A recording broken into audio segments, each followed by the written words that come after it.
Assalamualaikum warahmatullahi wabarakatuh. Jumpa kembali di channel Haryanto. Malam ini saya akan menuruti request dari subscriber saya yang manakala ada kurang lebih 2 kali dia merequest tentang puasa. Artinya di sini saya akan menerangkan apa saja puasa-puasa apa saja yang sudah saya ketahui selama ini. Dan ini saya ambil dari pengetahuan keagamaan ya. Saya akan membuka puasa dari segi agama, yaitu puasa Ramadan. Artinya pada puasa Ramadan kali ini saya jelaskan bagaimana orang-orang muslim melakukan puasa yang dilakukan pada tanggal 1 Ramadan selama 1 bulan penuh dengan diniati puasanya, yaitu dengan niat Bismillahirrahmanirrahim, nawaitu sauma ghadin an adai fardhi syahri ramadhana hadi sanati fardulillahi ta'ala. Dan lakukanlah puasa sesuai dengan waktu yang ditentukan selama 1 hari penuh, dengan berbuka yang awali pembukaannya yaitu dengan doa. Doanya sebagai berikut. Bismillahirrahmanirrahim. Allahumma lakasumtu wa bika amantu wa ala rizkika aftortu birahmatika ya arhamar rahimin. Itulah puasa Ramadan yang pada umumnya dilakukan oleh kaum muslim ya. Dan di lain puasa Ramadan, selain puasa Ramadan ini ada lagi, yaitu puasa sunnah. Ini bagi yang menjalankan saja. Puasa sunnah itu seperti apa? Sunnah itu ada yang melakukannya setiap hari Senin dan Kamis. Jika kebetulan hari Senin dan hari Kamis, maka yang menjalankan puasa sunnah itu akan melaksanakan puasa tersebut. Dan ada lagi puasa-puasa sunnah yang lain seperti kata orang Jawa mapak tanggal ya. Ada yang setiap tanggal muda pada bulan Jawa, hitungan Jawa itu pasti ada yang melakukan puasa sunnah. Dan di luar itu ada lagi, yaitu puasa weton. Ini bagi orang-orang Jawa biasanya melakukan puasa weton. Apa sih puasa weton? Weton itu di mana kita dilahirkan pada hari itu, berarti hari itu weton kita. Artinya di mana kita dilahirkan pada hari, contohnya kita lahir pada hari Minggu, maka kita akan berpuasa setiap hari Minggu. Dan ada lagi yang menambahkan dengan naktu. Artinya gini, seumpamanya lahir pada hari Minggu Kliwon. Nah, pada perhitungan naktu, yaitu Minggu atau Ahad itu naktunya 5 dan Kliwon itu 8.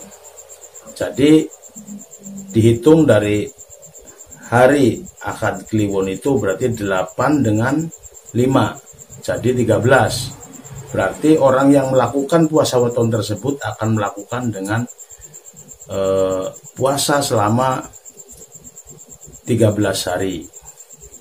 Nah, begitu seterusnya.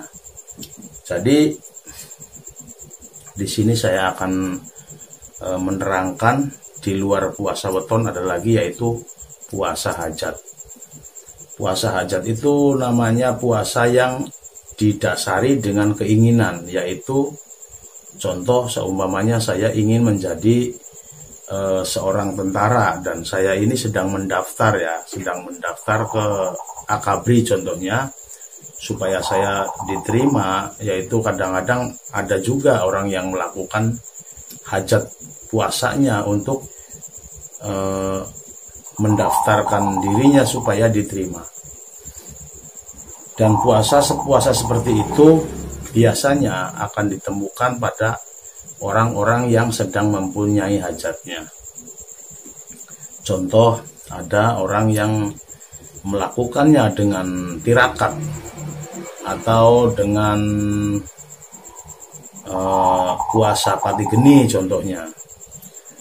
Nah, pati geni itu bagaimana sih?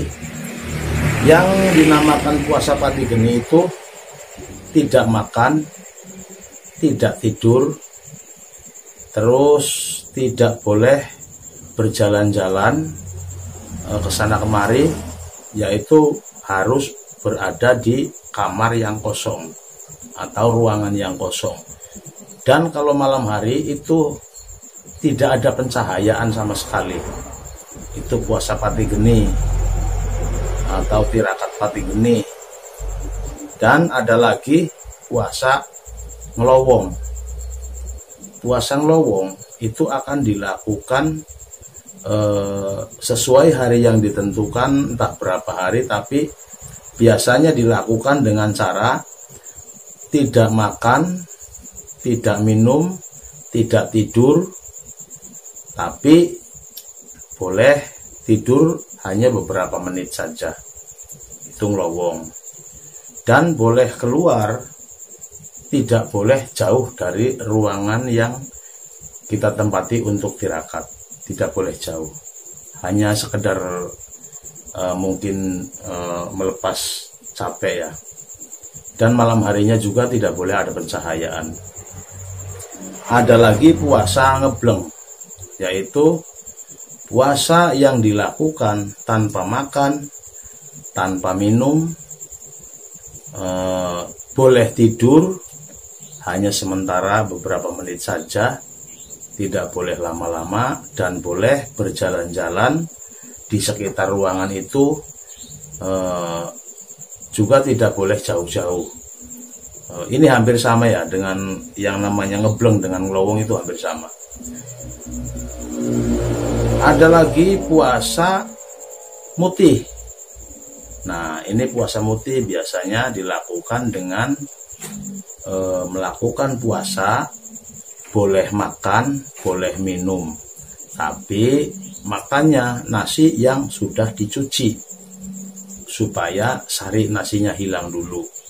Setelah dicuci baru boleh dimakan, dan minumnya itu harus air mentah, tidak boleh air yang direbus, itu tidak boleh.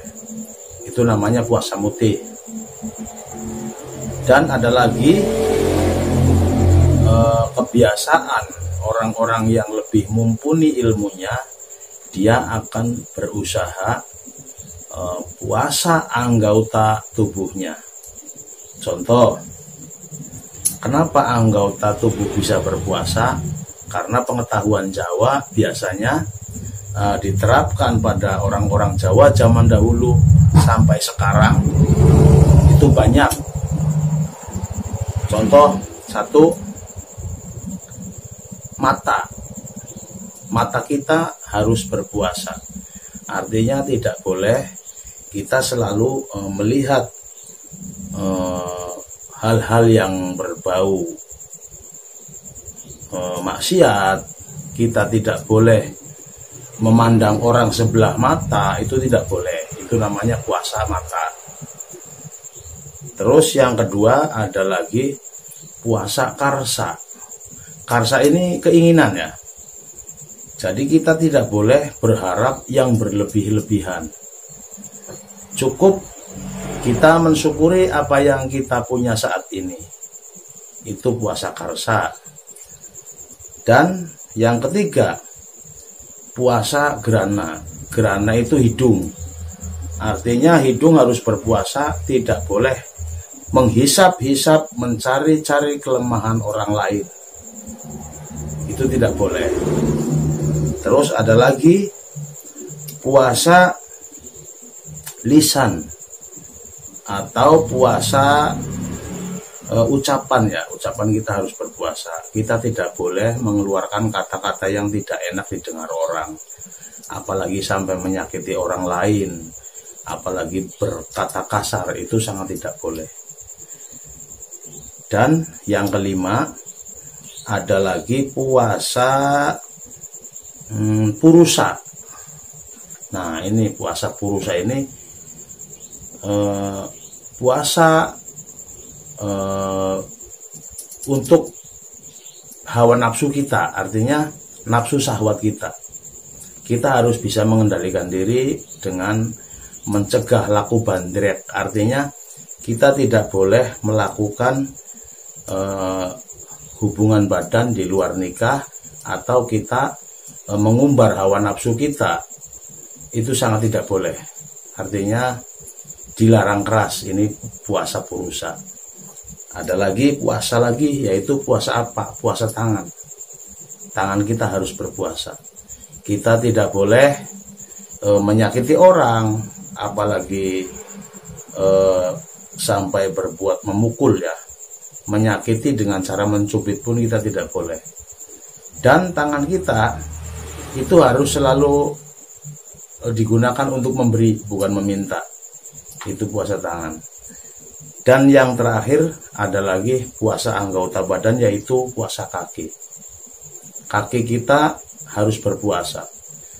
Selayaknya kita harus melangkah ke jalan yang benar untuk menuntut ilmu yang lebih tinggi lagi, dan harus dilakukan, tidak boleh berjalan ke sana kemari mengumbar maksiat, artinya menjalankan kemaksiatan.